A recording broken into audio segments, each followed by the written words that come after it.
Hello, thanks for watching our show from Double Helix Group on health and technology. My name's Lizzie Nolan and I'm here with Katie Jackson from Autism Family Centers.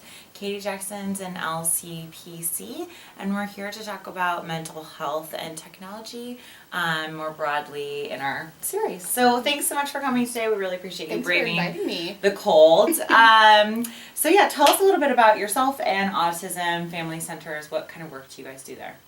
Okay, so I'm a therapist. That's what that LCPC means, but it's licensed clinical professional counselor. And where is that in kind of the strata?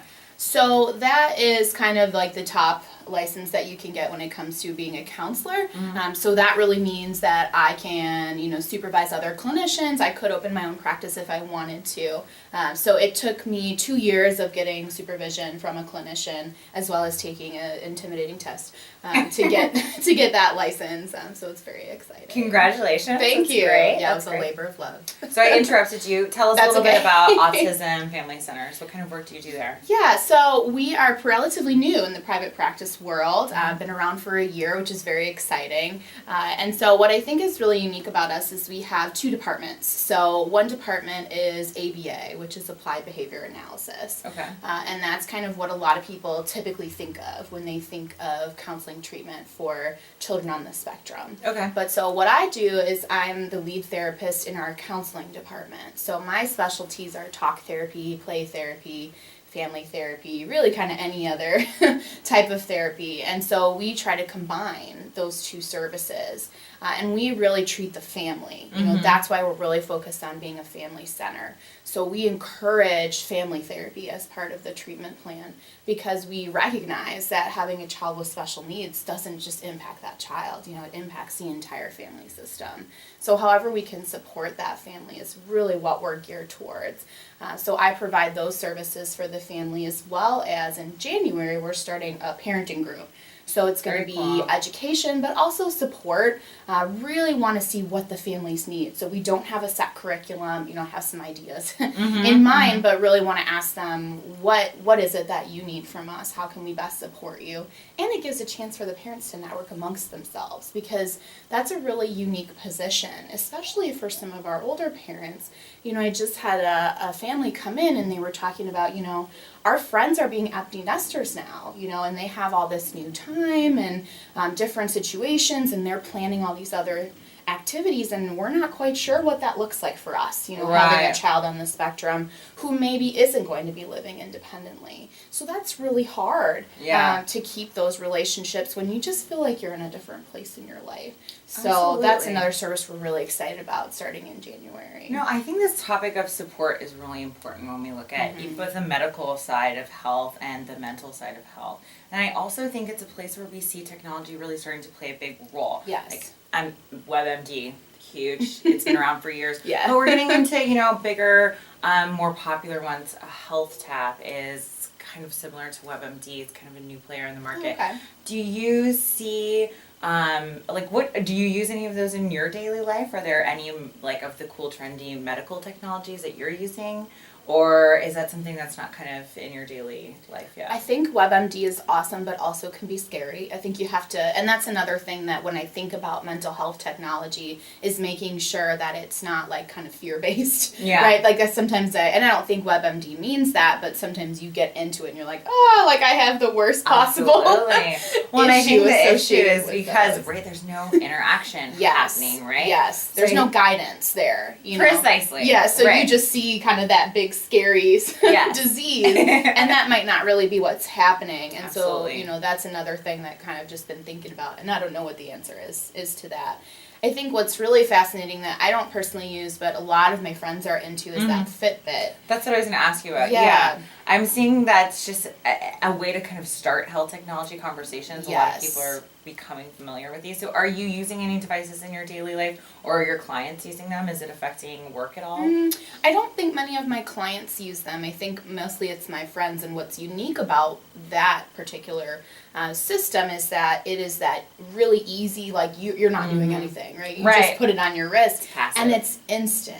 And that's something that's really, I think technology is about now, right? That instant gratification. But I also think it's cool that we're starting to be more aware of our health. You know, I think people want more information about what's going on.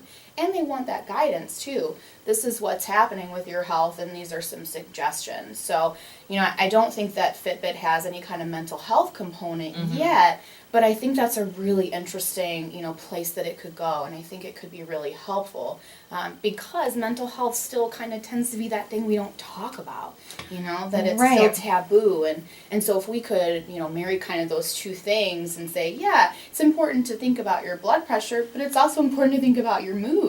Right, you know, we absolutely. need to track both of those things, and being healthy isn't just about your body, it's about, you know, your mind too. Well, and I do think this is very interesting because actually telepsychology has one of the most rich histories of any sort of telehealth or telemedicine exposure. It's been around since the 1980s. People have been using it, and it's actually very well accepted. So it's interesting to me that we're at this stage where we're seeing all these like cool medical technologies, but there hasn't been the same from the mental health community. Do you think that there's a reason why, or do you think it's mostly taboo? Are there other reasons why we're not seeing the same kind of innovation coming from the mental health sector? Yeah, I think that there's some of it is about being taboo. I think just for me personally, when I think about, you know, doing some of that telehealth with mental health, I have a lot of concerns about safety. You know, that if crisis situations arise, you know, I'm not there. Right. And so that feels a little uncomfortable. I'm sure there's ways that we're going to figure out how to help with that or manage, but that might be another area where mental health, you know, experts are like, ooh, I don't know, you know, how to manage that situation. So I wonder if that has some play with it. Okay, so enough with the negative. If you could design, let's say you're an entrepreneur and you're designing the perfect mental health app or technology, what would it do? Who would it be for? That's a tough one. Gosh, there's Right? so many places Put you on the I spot. could go. Yeah. I think that, you know, some of the exciting things that are happening now are just the assessment piece, which I think is a great place to start with mental health. Very cool. You know, talking about just tracking your mood. I think that cognitive behavioral therapy, which focuses a lot on our thinking patterns and how that affects our mood and behavior, lends itself really well to technology. So that you could, you know, maybe track some of the thinking patterns you're seeing, and then even if that could give you some, you know, ideas of how to reframe that. Spend a lot of time with my clients of talking about how powerful it is to change our thinking patterns and being able to identify that. So I think that that really would be a good place to start. Absolutely. Yeah, so I don't know, there's so many ways that it could go though.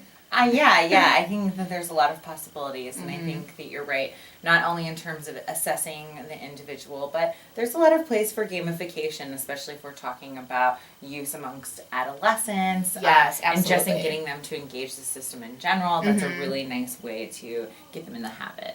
So I see a Yes. lot of possibilities in the future if we can just sort of wrap our heads around this stigma. You know, it's been long enough, right? Mental health is here to stay. Yeah, but you talking about adolescents, I think that that's really why it's important that we start looking at technology, because that is how they see the world. Sure.